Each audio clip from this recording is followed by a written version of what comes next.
por isso que João, no Evangelho, ele cita uma das suas passagens mais densas ideologicamente, ricas dentro da Bíblia, diferente dos outros evangelhos. Ele começam com as genealogias, ou seja, narrativa do nascimento de Cristo. João, ele inicia a sua obra como uma declaração cósmica e eterna. Foi dito nessa noite sobre ela, sobre Maria, sobre Cristo, através da boca do servo do Senhor. Mas veja como é a qualidade que muitos ainda contestam a vinda de Cristo. Ora, para nós nascermos, há uma junção entre um homem e uma mulher. Há preciso de algo de bem que nós colocamos, ou seja, a minha genética e a genética da minha esposa, para que nós possamos gerar filho. Mas Cristo, ele vem para mostrar que é diferente. Precisou de quê? Da luz, da palavra. Eis que faço, coloco no teu ventre, e ele será chamado Emmanuel, o Deus conosco. Ele veio para quebrar, ele veio para destruir as hostes infernais que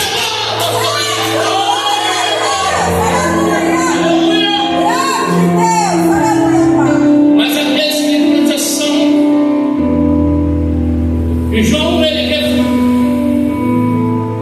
nega a santidade de Cristo, nega a humanidade de Cristo. Veja bem, eu quero dizer algo para você. Cristo, ele tem um Pai celestial, mas não tem a mãe celestial. Cristo, ele tem uma mãe gerada em sua barriga, a luz, mas não tem um pai terreno. Mas por quê? Porque pela ótica genética, Cristo, ele tem que vir sem pecado. Pela ótica de Deus, ele tem que ser a luz do mundo e sem pecado. Pela ótica de Deus, ele tem que morrer pelos nossos pecados. Quando nós olhamos ali, que Deus, ele coloca o homem e a mulher no meio do jardim, vem para fazer a diferença. Mas o homem, ele pecou, o homem, ele errou. Deus levantou profetas para pregar, Deus levantou homens santos para pregar, mas nenhum servia na qualidade daquele que era para vir. Por quê? Porque aquele que haveria de vir, ele não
que a única salvação só vem dele.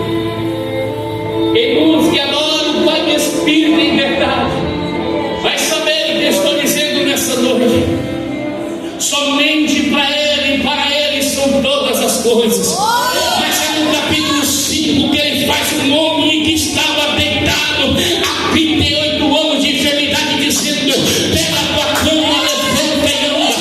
Mas é no capítulo 6 que eu começo a encontrar que os próprios irmãos de Jesus começou a desfazer Ele. Mas é no capítulo 7 que eu encontro Jesus agora pregando, ensinando, e a multidão querendo matar. Mas que novo evangelho é esse? É o novo evangelho da graça. E é por isso que em meio às festas do tabernáculo, enquanto o povo ele celebrava a promissão de Deus no passado, o Messias estava oferecendo o quê?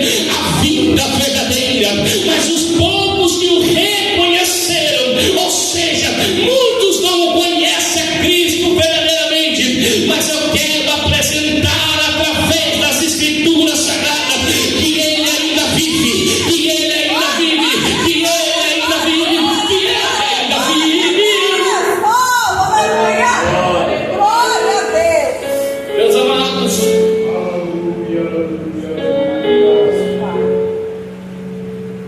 a coisa mais triste é a pessoa viver na escuridão, a pessoa viver jogada à beira do caminho, pessoas que não conseguem realmente enxergar, ou não conseguem sequer ouvir a voz de Cristo. Eu estava hoje conversando em um grupo do WhatsApp. Eu falei: vou falar o que Deus me falou ontem. Eu conversando e falei: ó, Deus me disse ontem assim, assim, assim. Eu não era para ninguém, era aquilo que Deus estava colocando em meu coração.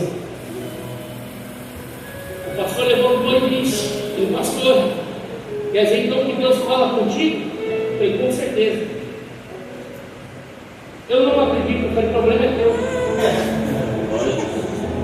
Eu não estou dizendo aqui para você querer acreditar em mim, mas eu sou capaz o suficientemente espiritualmente para entender o que é a voz de Deus, o que é a adoção. Ele não acredita. Eu falei: o problema é teu. Fica contigo o que você entende. Eu fico com aquilo que Deus me orienta. Hoje as pessoas estão descredibilizadas demais. As pessoas elas estão se afastando cada vez mais de Cristo.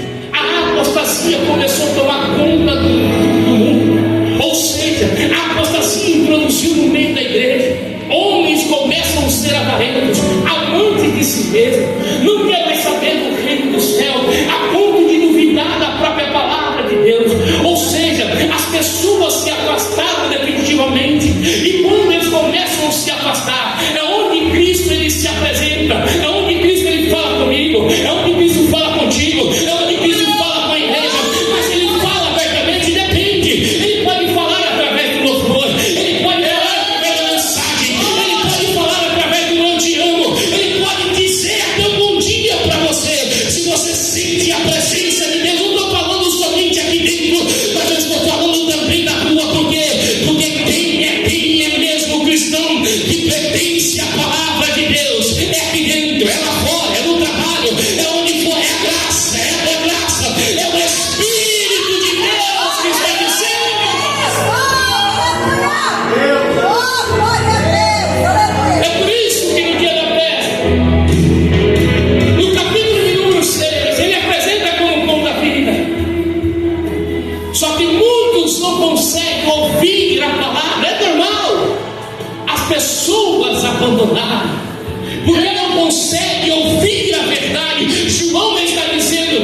desiste, é sempre crer e acreditar. Daniel, ele está orando, ele não desiste. Daniel, ele está buscando a resposta, ele não desiste. Zacarias, ele está no templo e não desiste. Por quê?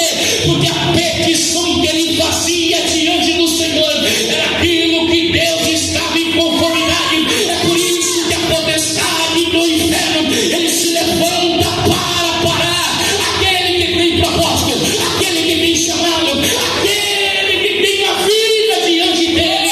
No altar do Senhor, só quem tem vida no altar diante de Deus vai glorificando, vai glorificando, vai glorificando. Deixa Deus renovar a sua vida.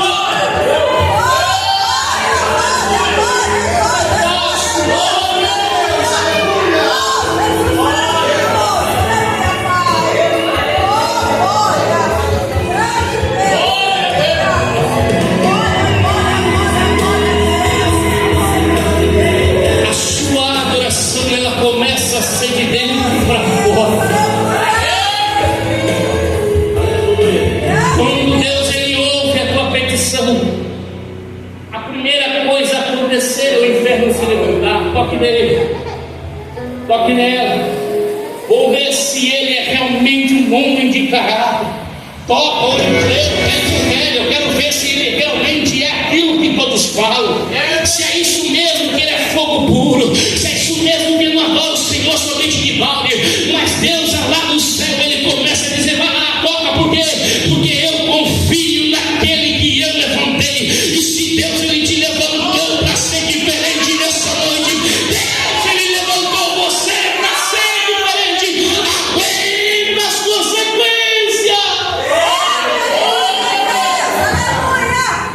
Não existe evangelho de facilidade. O povo estava muito familiarizado com a ideia de luz, como símbolo da presença. Mas Jesus, ele está no dia da festa, é o pão da vida, é o rio que corre do seu ventre. Mas nós encontramos no capítulo 8 homens deslocados que não queriam saber do Evangelho. Cristo, depois da festa, a primeira coisa que ele vai fazer é o Monte das Oliveiras. Ao nascer do dia, ele desce para o templo e começa a pregar. A multidão está em volta. Mas como eu e você acreditava, com Cristo não foi diferente. É uma mulher em alto de adultério. Eu quero ver até onde que ele vai. Mas tem um porém. Já feriram primeiro os mandamentos da lei. Era uma mulher, mas cadê o homem? Mas vamos ver se ele é capaz ou não. Porque se ele absorver, está contra a lei. Mas se ele ordenar, está contra a lei dos romanos. Não tinha certeza. Mas cadê o homem? Mas Jesus, ele continua escrevendo na pedra. E alguém está dizendo: Rabi, tu és o mesmo.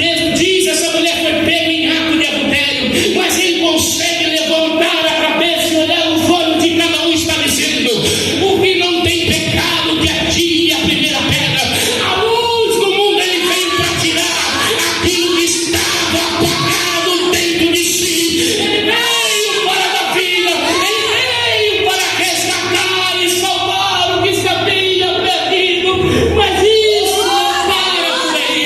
É por isso que quando eu estou no mundo, ele está dizendo: eu sou a luz do mundo. E João capítulo 1, 4 e 5, ele está dizendo que na verdade a vida é a luz dos homens. E a luz, ela resplandece nas trevas. E as trevas, eles não compreendem. Ou seja, não se preocupe não se alguém vai tirar saco de você. Não se preocupe não se alguém vai caluniar você. Não se preocupe não. Mas vale você tomar as pedradas. Mas vale você ser caluniado do que abandonar a sua cruz. É por isso que Cristo está dizendo para você nessa noite: pega-se a si mesmo, pega a sua cruz, começa a seguir, passo de cada vez. Cristo, ele morreu por você.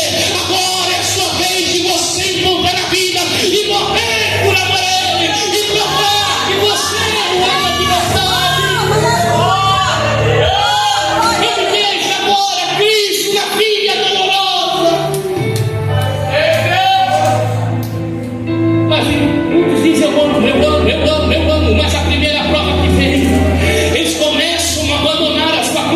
pesado demais, o caminho é estreito demais, tem espinho.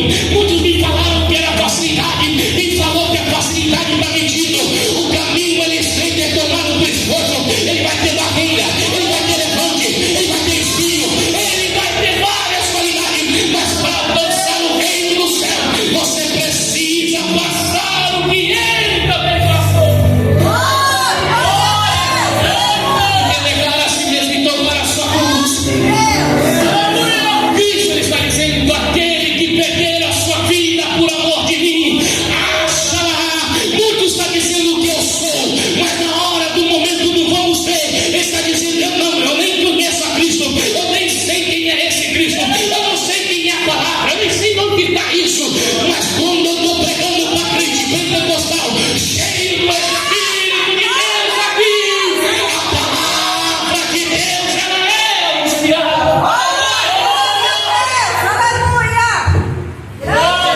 Meus amados,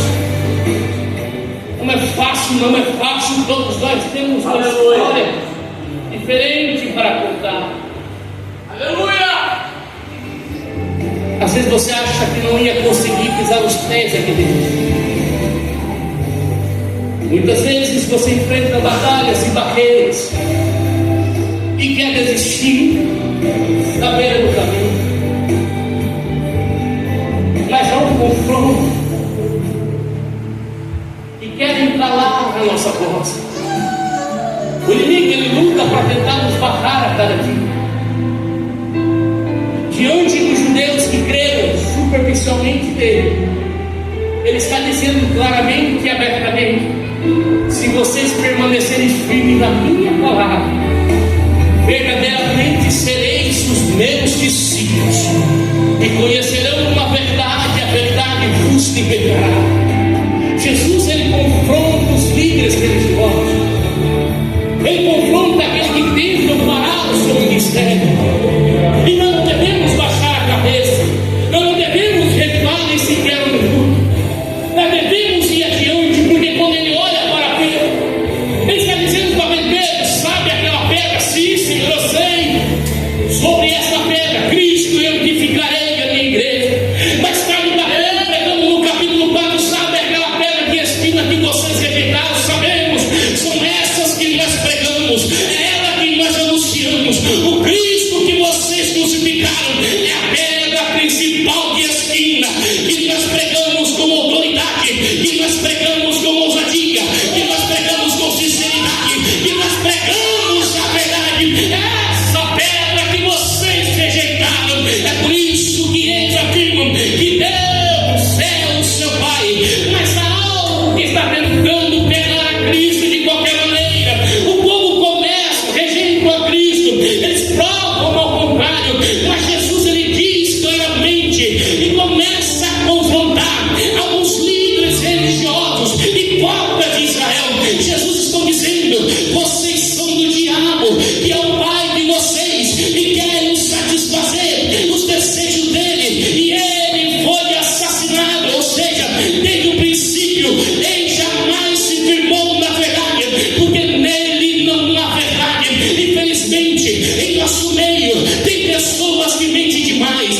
Não estou falando aqui, tomara que aqui não tenha, mas em todos os lugares eu não estou pregando placa, eu estou pregando para a igreja em modo geral, pessoas cheias do Espírito de Deus, aquele que vive na prática, conforme Gálatas capítulo 5, a partir do versículo 22, ele está entrando por uma porta errada. Mas Cristo ele veio para desfazer, Cristo ele veio para quebrar, Cristo ele veio para restaurar, Cristo ele veio para transformar, Cristo ele veio para arrancar aquele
cruzamos os braços e vemos almas correr, se perder, nós vemos vidas se estraçalhar,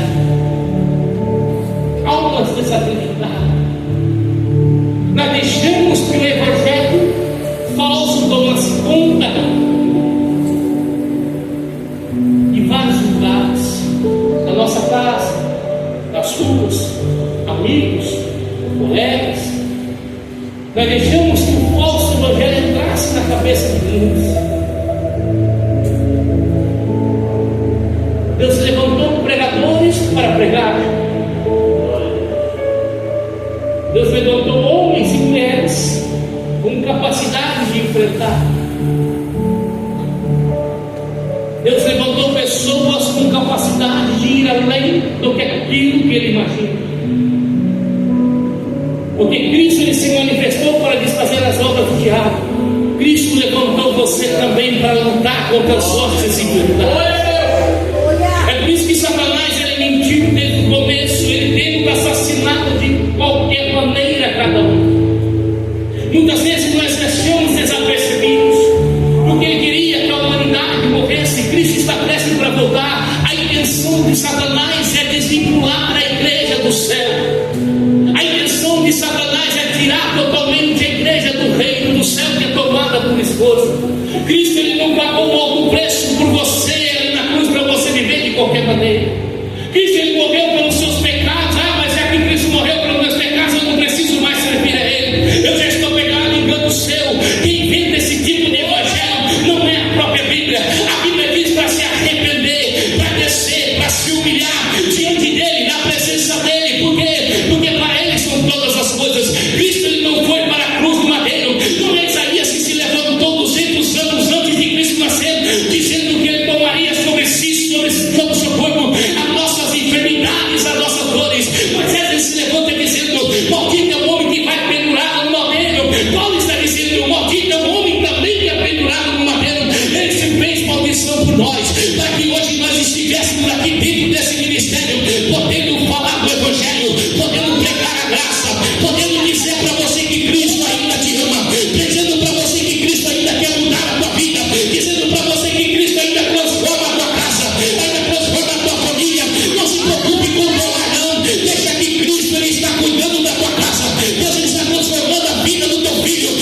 levantariam barreiras, palavras contrárias, desfazendo do Evangelho, as potestades do ar, o inferno se levantaria. O pastor falou algo aqui muito terrível. Doutrinas de demônios.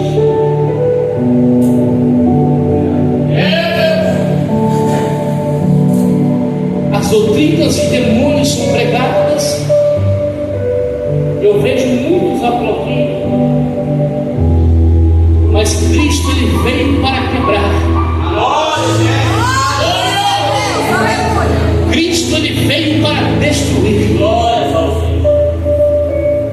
Em Gênesis capítulo 3, nasceria de mulher que esmagaria a cabeça da serpente. Não é eu, não é você. Cristo esmagou a cabeça da serpente lá na cruz do Calvário. Quando olhou para o céu, disse: Pai, está consumado, agonia, agonizando. Aleluia. Glória a Deus. Para que você hoje pudesse estar adorando livremente, abrindo a sua boca para adorar ao Senhor. Chegará um certo tempo que nem isso você poderá fazer, mas a igreja de Cristo ela estará na glória, ela estará com o Senhor. É por isso que Jesus ele veio para destruir as obras do diabo. À medida que o tempo e a sua prisão e a crucificação se aproximavam, Jesus ele disse: chegou o momento desse mundo ser julgado, e agora o príncipe desse mundo ele será expulso.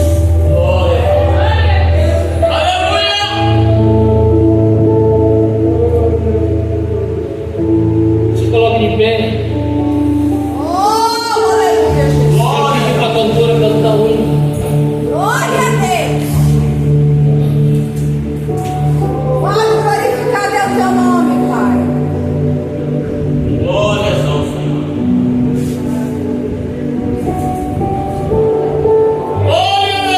Aleluia! Jesus ele passou 3 anos e meio pregando.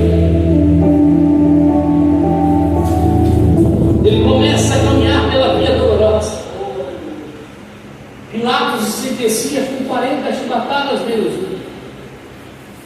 Nas pontas dos chicotes, ossos e ferros. Pode ficar. Carne estava blindada nas costas dele. Arrancava um pedaço da sua carne. Chicote batia o seu rosto e arrancava um olho foi cego. Mas ele não desistiu porque estava pensando em você. Ele subiu até o cavalo pensando em você.